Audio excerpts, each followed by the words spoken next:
Hello grade 11. I'm going to do a brief overview of this chapter 1, hardware. Everything is in the quiz as well. Very long quiz, it's a very large chapter. We're going to talk about our grade 10 work, so you should know about all of these input output devices and what memory is, and storage devices and processing devices, communication devices like your modem and your router. And the GPU is the processor responsible for sending instructions, processing instructions that create your pictures on the screen, and your CPU is a normal processing unit for general instructions. And then of course these are all involved in the quizzes, so I won't go over those. Your motherboard, it starts off with the motherboard. Now your motherboard is where everything gets plugged in, so this is what the motherboard looks like in sort of modern computers, I guess. So we have a place here for the processor. We have a lot of slots here for RAM, memory modules. Then over here we have like PCI Express adapters for extra functions for your computer, like a graphics card or a network card, etc. Then you have your power slots. I'm thinking that is, but I'm not sure. But over here, these are the little adapters that you can plug to connect power to different items like your hard drive, etc. Then we have over here the ports that are shown on the outside. You'll recognize these, I guess, for your microphone or your speakers, and the network cable port over there to plug in an RJ45 cable. Then the USB ports, and I don't know what those are. And then you have the PS2 mice ports, which we don't use that often. The green one is for mouse and the blue one is for keyboard, but I guess they're interchangeable. Okay, now the motherboard itself. On the motherboard there are like data roadways that you can't really see very well here, but they show a bit of it in this picture. And this is where all the flow of data gets sent around the motherboard to different parts. So it's like the connection of all the hardware. And these lines are like the data roadways, just like traffic roadways, highways, etc. And you'll see there are lines all over the motherboard. These are circuits that transfer the data between the different components. So they're not always the same width, because you have wider circuits for components like your GPU, which needs to be able to transfer data much faster. So the wider the circuit, just like the wider your highway, you can put more cars on it and there'll be more traffic flowing through it. And it's the same concept applies with these circuits on the motherboard. The wider circuit will be able to send more data to the monitor or whatever. Right, now your processing device does the hard work of manipulating the data and performing the calculations, and the processor receives data from RAM, performs instructions, returns the processed data to RAM, and these are the two most important devices, your RAM and your CPU. But the GPU, the graphics processing unit, is also very important. Right, now what we have is components that can be connected or are connected to the motherboard. Your CPU, your GPU, and your basic input-output chip. Where would we find that on the motherboard? There, I think, right there. It's a microchip that will contain, it's a chip, but it contains the BIOS, the basic input-output system. So BIOS is a system, it's actually software, and it is the first sets of instructions that run every time a computer started up, and that's very important. It's stored in read-only memory on the chip, ROM memory, which is read-only. You can't make changes, although you can. So it's programmable read-only memory. So your BIOS program Basic Input Output System is a program that can be accessed by users to specify specific hardware settings to the motherboard. Right, now the CPU is the most important component. It does all the programs and processes of all software instructions for general instructions, and every application makes use of the CPU to collect and decode and execute. The GPU is responsible only for processing instructions that create pictures, like three-dimensional games will rely heavy. Now your other important component is RAM, random access memory, and basically your computer can access and utilize the data in RAM without delay, and of course we know that RAM is erased when your computer is turned off.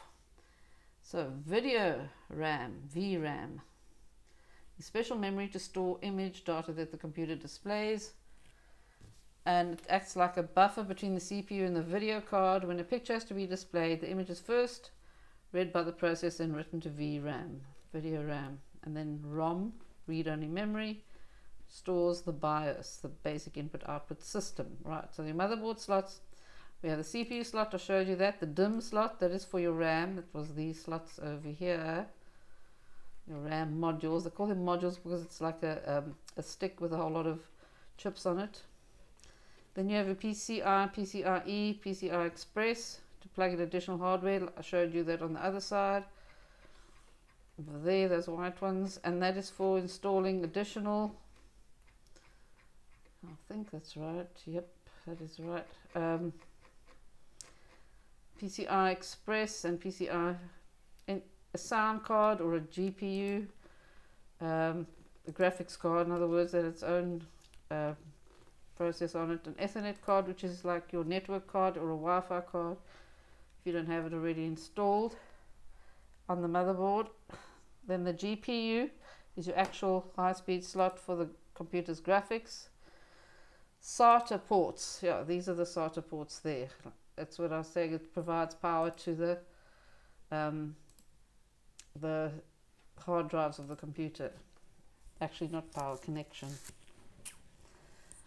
Then the power slot, oh yeah, we've got a nice diagram here which shows you where PCI Express, that's PCI Express, and here's the GPU or the PCI Express slots, and that those two little ones there. Then you have your CPU slot, then your DIMM is for your memory. Oh, there's the power slot, and that's just the SATA cables for the hard drive.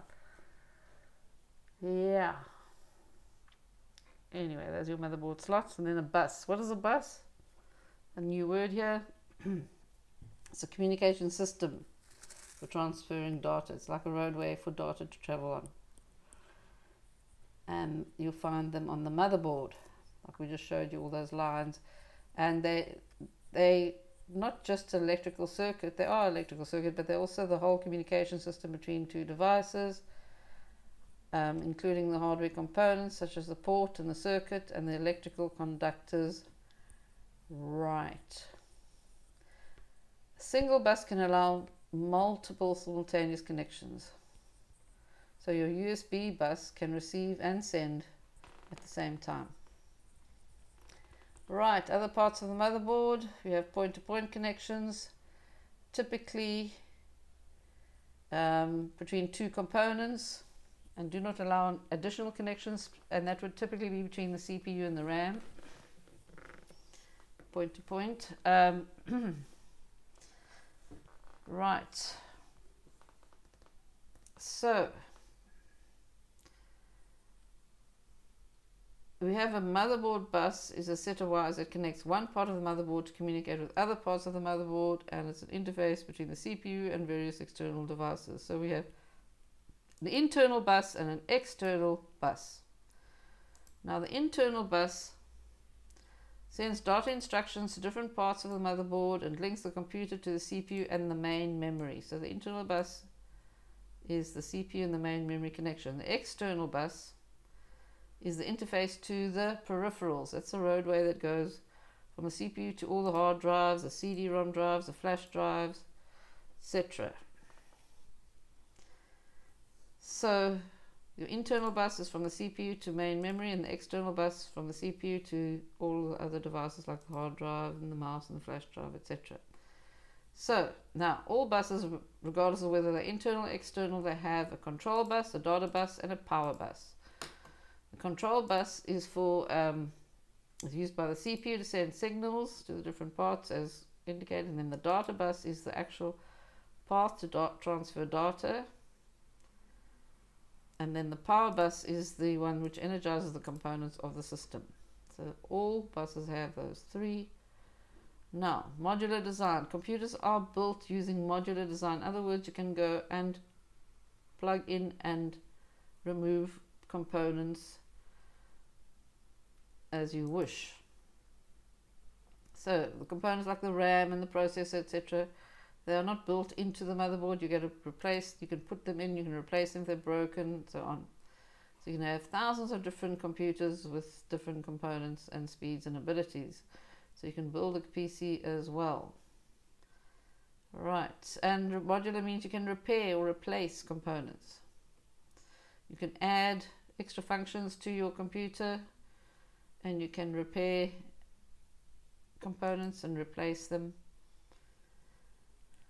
Yeah, right, so that is it. Now, expansion cards. And remember those PCI and PCI Express cards that are in the motherboard, those white ones there?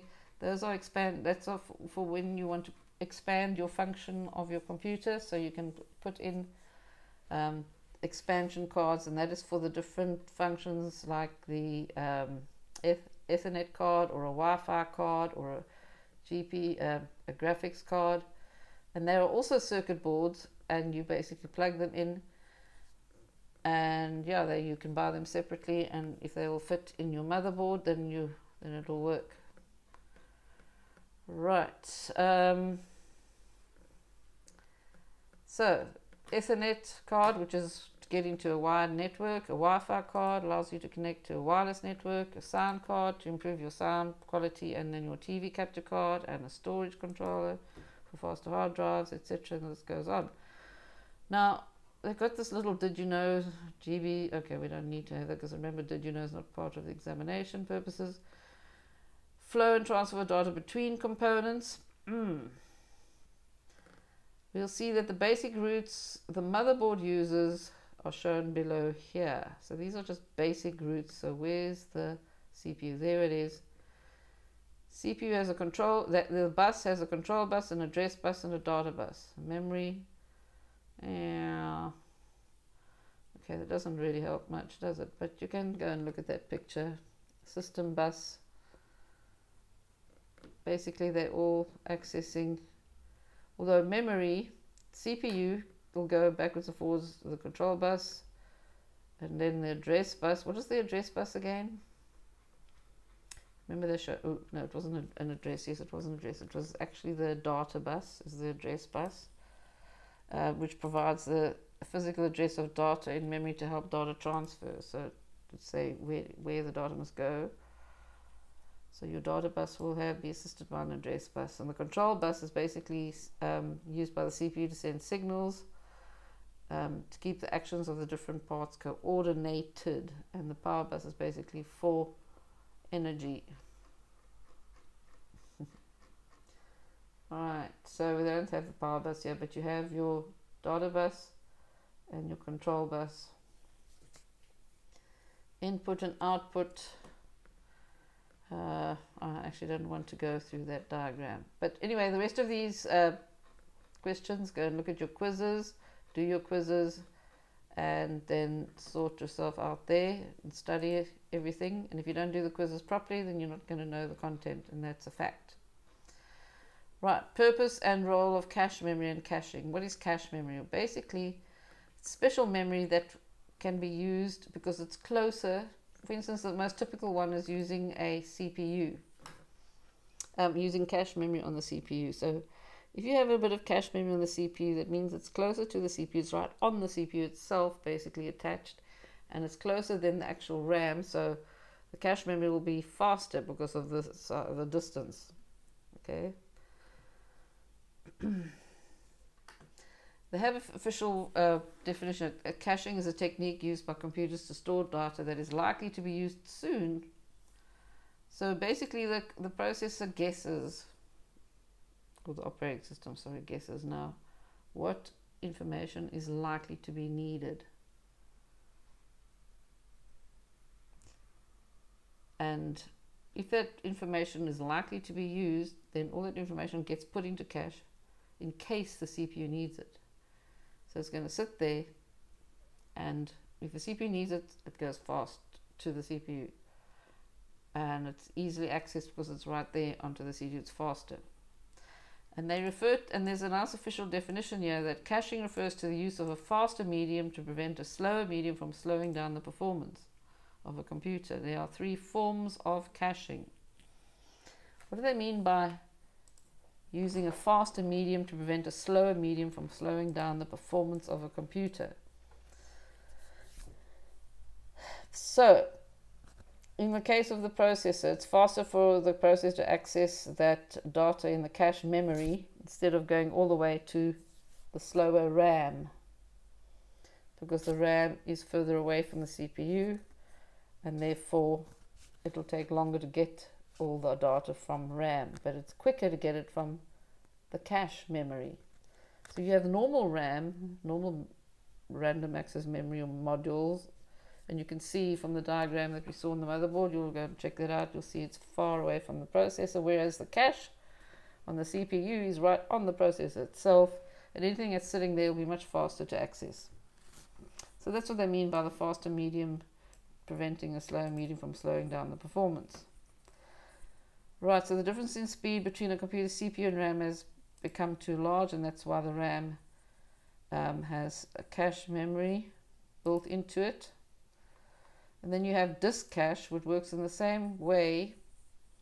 Small amount of RAM is built into a hard drive and stores data being sent or received by the hard drive for a short period of time.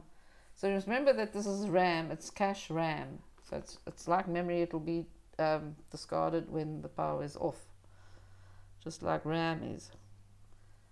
So the hard drive will have a little bit of RAM on it called cache, disk cache, and that will have some data on it, and it works faster than the actual storage itself, because the cache RAM is electronic, whereas your hard drive is mechanical, magnetic storage.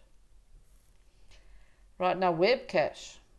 A small area on your hard drive where images from the World Wide Web are stored. Pages, sorry, not images. Images and pages. And that allows you to quickly load images from your computer. So, rather than over the slow internet. So you basically, your hard drive is actually going to have web cache on it as well, to store maybe recently used web pages.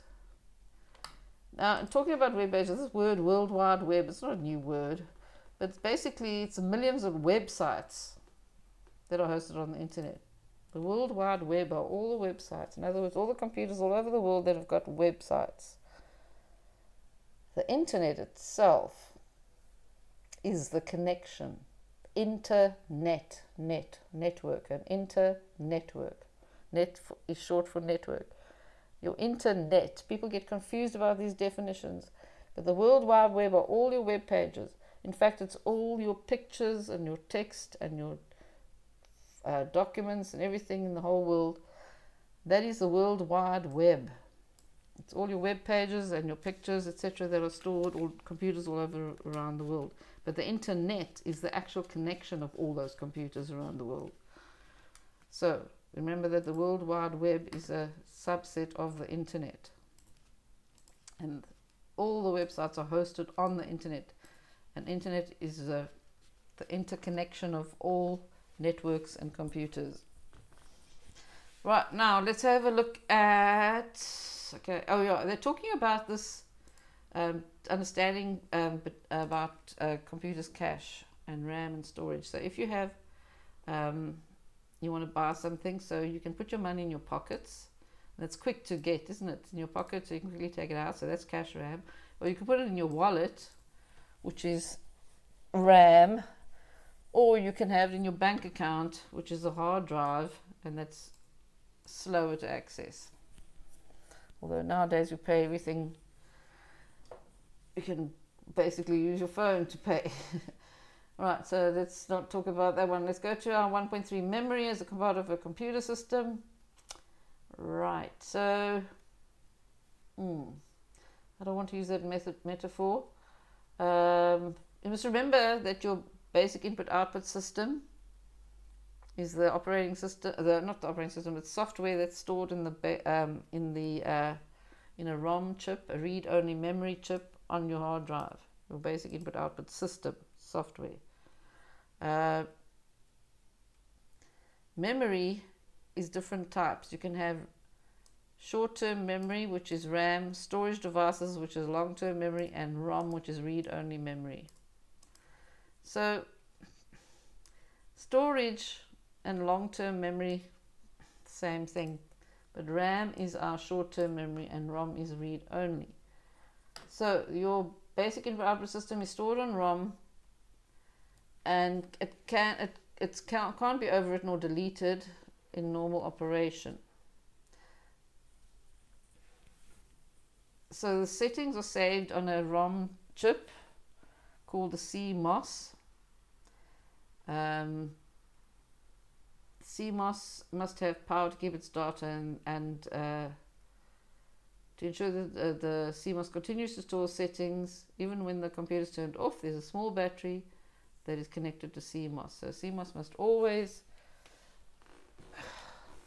it's C, I don't know, remember what it's, but metal oxide semiconductor, but the C, I can't remember what C stands for, but M and O is metal oxide and S is semiconductor.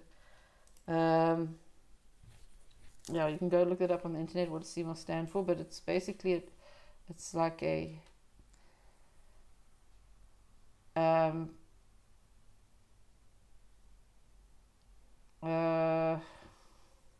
yeah, it's like it's a ROM chip, and that must have a battery to keep its power. Now RAM and your data, here's your RAM module I told you about. You have all the different microchips there, electronic chips, and that is your short-term memory. It has very high speeds and it's very small and it's very expensive. Right, now the data stored in RAM would be anything that's showing on your screen, programs that are running, instructions your computer is busy with, data the computer might need next, and so on. We all know what RAM is. And then we have temporary and permanent storage, because RAM is short-term memory storage, it's temporary. And then we have permanent storage, which is like our hard drive. So temporary storage includes RAM, cache memory, and disk cache memory. We talked about the cache memory already. Permanent storage types are all of these here. And there's a whole lot. You have a magnetic storage, which is like your magnetic tape in the old days. And by the way, for backups, a magnetic tape is a very good way, affordable way to back up lots and millions and billions of data and information. So some people do use magnetic tape still. And then you have your hard disk drive, which will be magnetic, and you can store large amounts of data there permanently and information, but they take longer to read and write. And then you have solid state drives, which is electronic storage. It uses electricity to store data, just like your flash drive. And they can store data permanently, but they are more expensive, although they are faster. So flash drives use the same technology as SSDs, in other words, electronic storage, and usually have smaller capacity and desire to be more portable. Optical storage media, we know those are CDs, DVDs, and Blu-ray discs. Cheap, portable, they have a high capacity, but they're slower to read and write to than previous storage types. So here's a table, and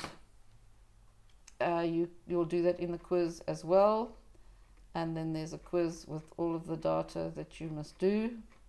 And then computer performance. Right, differences between mobile technologies and traditional desktops. Sorry, there's there's specific components that will be affected as well as others, depending, yeah, your hardware components. And it affects, depending on what kind of computer you have. So your performance is going to be affected by the different types of CPU, GPU, RAM, ROM, HDD, SSD, motherboard, etc. that you have. And of course, because we have a modular design, so you can go and swap and mix and match anything that will work. Right, so we know that a CPU, what a CPU does, and your performance depends on how many cores you have. If you have 1 or 2 or 3, your clock speed, and your cache size. Remember CPU cache, we talked about that. The GPU is affected by how much RAM you have, built-in RAM. Because a graphic processing unit is like a graphics card, and then it will have built-in RAM. It's also affected by the clock speed, and that is and then your memory clock speed and the release. And then the RAM itself is whether it's DDR3 or DDR4, it's different types of modules, and how much RAM you have exactly.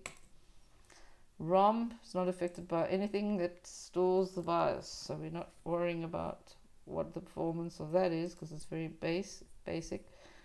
Hard disk drive, how much space you have and how many revolutions per minute. Just remember, this is the magnetic storage, and it spins around like a record player, the old-fashioned record player, vinyl records. I don't know whether you've seen them. They might come back again. But anyway, it's slower and it has revolutions per minute, so you have to worry about that. And then, of course, the SSDs, you don't have to worry about how much space it has. The motherboard, you need to know if you have the correct socket for your CPU and the correct size, and also the number of ports that you want. So you need to be careful when you buy a motherboard, very careful indeed. Because the motherboard, if you've got the wrong motherboard, you can't put the right components on that you want. Then the monitor, you have to worry about the resolution, the frame rate, and the color accuracy. So those are those factors that will affect the performance of those different components of your computer. Right. Also, bandwidth is very important with fast data compression or decompression.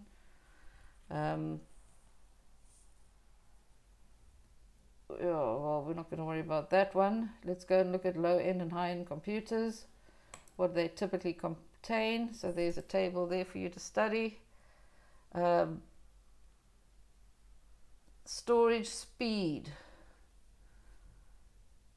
Speed of storage devices. If a storage device is low speed, it will take a long time for information to be loaded into your memory.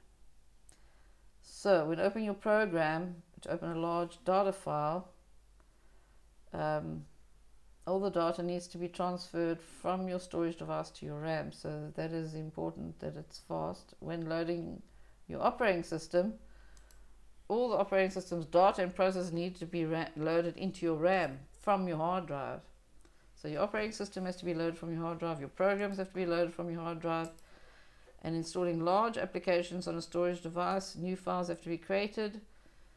When storing large amounts of data, like saving a video to your hard drive, so it's important to have a storage device that is fast. And when transferring data between two storage devices, copying data from one to the other. So this is all questions and answers that you will do here in your quizzes. And I think that we'll get to the end of that because this video is going on too long. So remember to study your chapters properly and read everything.